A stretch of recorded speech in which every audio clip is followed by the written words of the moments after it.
y también inclusive de aminoácidos, que los aminoácidos son sumamente importantes ya que son precursores de neurotransmisores. Entonces, también se ha encontrado que también a estos pacientes que tienen estos déficits de estas micronutrientes y macronutrientes, cuando le indican un tratamiento específico para ellos que contengan vitaminas y que tengan un buen tratamiento o un plan de alimentación, estos pacientes pues tienen una mejoría notable. Y en esto estoy hablando de pacientes con patologías como con condiciones mentales como la esquizofrenia, la bipolaridad, el autismo, epilepsia, demencia, ansiedad, etcétera, etcétera. De hecho, de allí es donde nace la nutrición ortomolecular, que nace más que todo para pacientes con patologías psiquiátricas. Los déficits de vitaminas pueden hacer que se generen diversos síntomas psiquiátricos.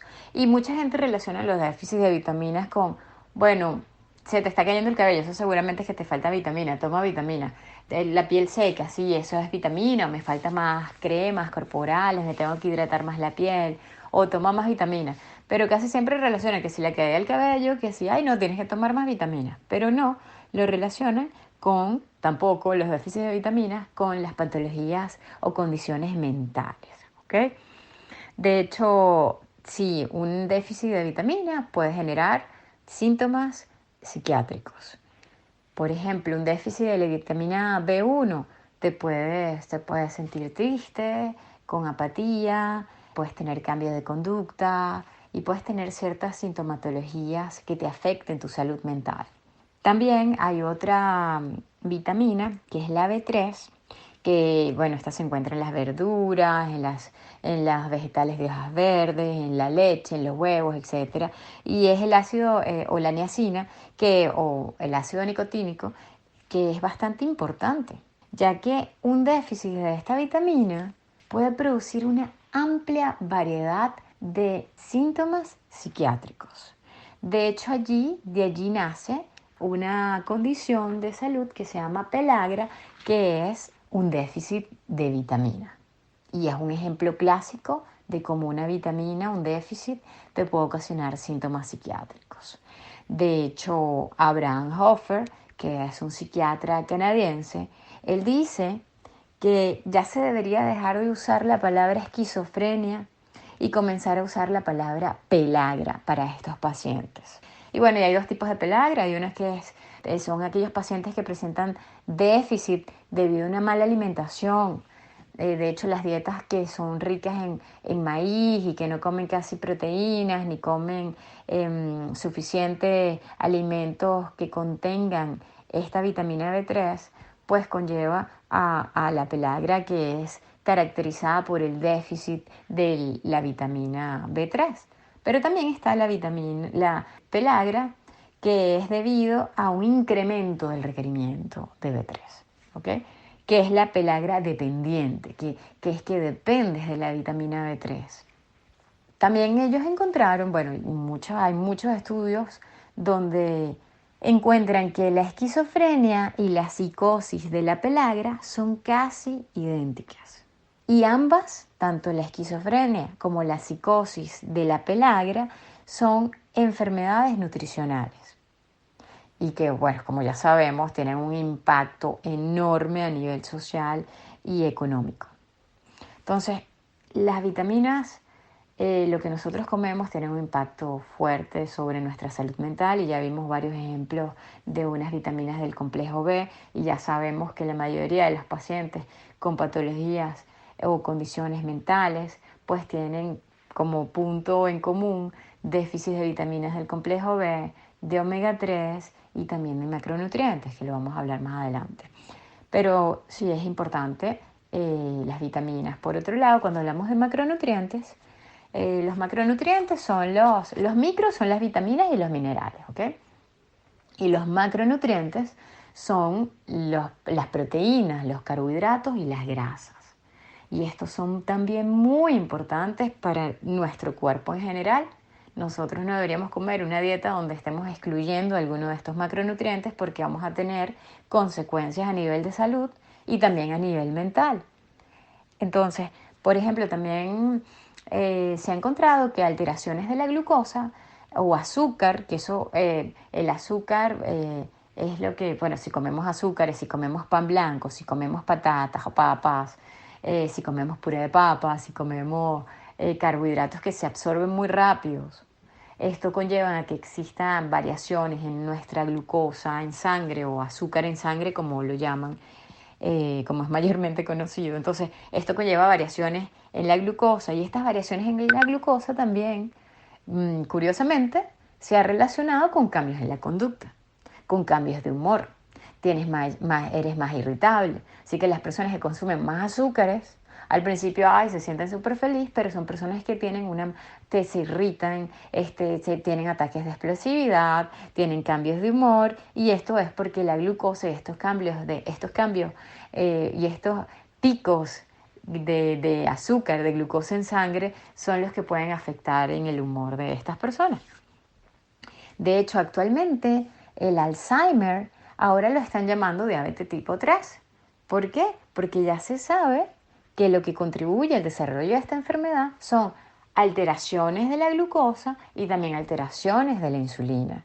Entonces es bastante interesante cómo los alimentos tienen impacto sobre nuestro comportamiento, sobre nuestra salud mental, pues.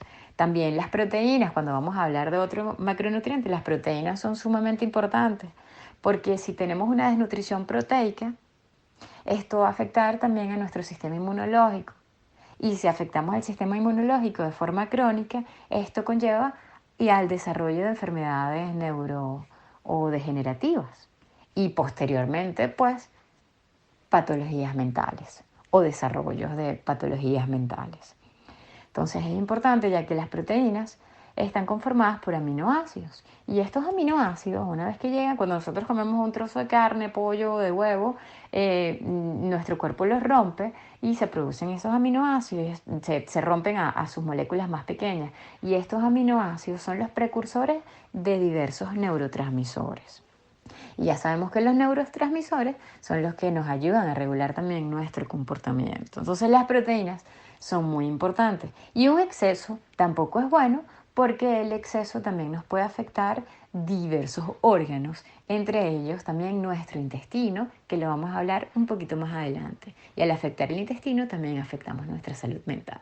Esto es un abreboca. Ahorita vamos a hablar un poquito acerca de esto, ya que es muy importante que cuando nosotros hablamos cuando nosotros hablamos de salud mental, siempre pensamos en el cerebro. Bueno, algo está mal en el cerebro, control mental. Ok, eso es importante también. Hay que trabajar esa parte. Pero casi nunca pensamos en que, me siento mal es porque tengo algo mal en el intestino. Casi nunca la gente lo ha relacionado. Como que, seguramente tengo ataques de irritabilidad porque es que tengo algo que no está muy bien en mi intestino. ¿Ok? Entonces, y eso es un error, no relacionarlos, ya que actualmente, desde hace más de una década, para no ser exacto en la cantidad de años, pero hace un poquito más de una década, gracias a las nuevas tecnologías, se ha logrado estudiar las bacterias que habitan en nuestro intestino. Lo que antiguamente, seguramente se acordarán, lo que antes se llamaba flora o microflora bacteriana, pues actualmente es llamado microbiota intestinal. Entonces, esta microbiota intestinal, allí habitan unos 100, en el general, el cuerpo entero está la microbiota intestinal. Lo tenemos en la boca, en la cavidad oral, está la microbiota oral, está la microbiota vaginal, está la microbiota intestinal, está la microbiota de la piel. Entonces, y en general nuestro cuerpo tiene alrededor de 100 billones de bacterias y más de 1000 especies de bacterias diferentes. Pero el 95% de todas esas microbiota intestinal y todos esos microorganismos que vamos a hablar están en el intestino. Ahora, ¿por qué? Seguramente dirán, ¿y ahora por qué ella está hablando del intestino y de esos microorganismos que están allí? Si estamos hablando del papel que tiene la alimentación. sobre la salud mental. Bueno, es muy importante, ya que cuando tu cuerpo recibe esos alimentos, estos alimentos llegan al intestino y tienen impacto sobre toda esta gran cantidad de microorganismos y esta población que habitan allí. ¿Y qué pasa? ¿Qué tiene que ver microorganismos que están allí con nuestro cerebro? Pues muchísimo, porque estos microorganismos que están allí se alimentan de lo que tú comes. O sea, depende de lo que tú comes, vas a tener una composición determinada de microorganismos en tu intestino. Entonces, y los microorganismos buenos, cuando uno tiene esos microorganismos en equilibrio, ellos producen ácidos grasos de cadena corta, ayudan en la síntesis de vitaminas, ayudan al metabolismo de los xenobióticos, ayudan al metabolismo de los lípidos, de los ácidos biliares, también nos protegen contra otras bacterias malas, produciendo bacteriocinas y también defensinas. También participan en la composición y en la respuesta del sistema inmunitario. Y otro punto muy importante, que ya es donde vamos, que también son los que producen neurotransmisores. Y los neurotransmisores son muy importantes para nuestra salud mental. Por ejemplo, el 95%, un 90-95% de la serotonina, que es esa hormona el neurotransmisor de la felicidad, es lo que produce esa sensación así grata de cuando te comes un trozo de chocolate, cuando te ganas un premio, cuando te compraste un nuevo carro, un nuevo apartamento, una nueva casa. Esta es el neurotransmisor que te da esa felicidad, ¿ok? Entonces, este neurotransmisor es producido por ciertas especies de bacterias que habitan en tu intestino. Entonces, lo que tú comes va a depender, ¿ok? De lo que tú comes van a depender esta población que tienes allí viviendo. Entonces, es bastante importante la alimentación, es bastante importante la forma en la que tú comas, porque esto tiene un gran impacto sobre tu microbiota intestinal y la microbiota intestinal tiene una estrecha relación pues con tu cerebro. Como a modo de resumen, para tener una buena salud mental, pues es importante otros factores, pero uno de los más importantes es cuidarse de la alimentación. ¿Cuáles son las enfermedades más frecuentes que pudiesen mejorarse con una buena alimentación? Yo voy a responder esta pregunta con una frase muy famosa de Hipócrates, donde él decía que la muerte se sienta en los intestinos y la mala alimentación es la raíz de todos los males. La alimentación es muy importante y podemos observar, de hecho hay muchos estudios donde gracias a estas nuevas tecnologías podemos ver la composición de la microbiota intestinal en personas con diferentes patologías.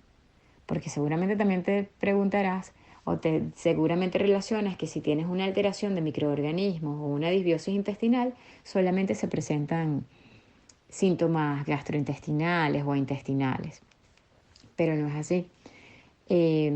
Ya sabemos que nuestros intestinos, nuestras microbiotas que están en el intestino, pues juegan un papel importante a nivel general en nuestra salud, en nuestro cuerpo humano.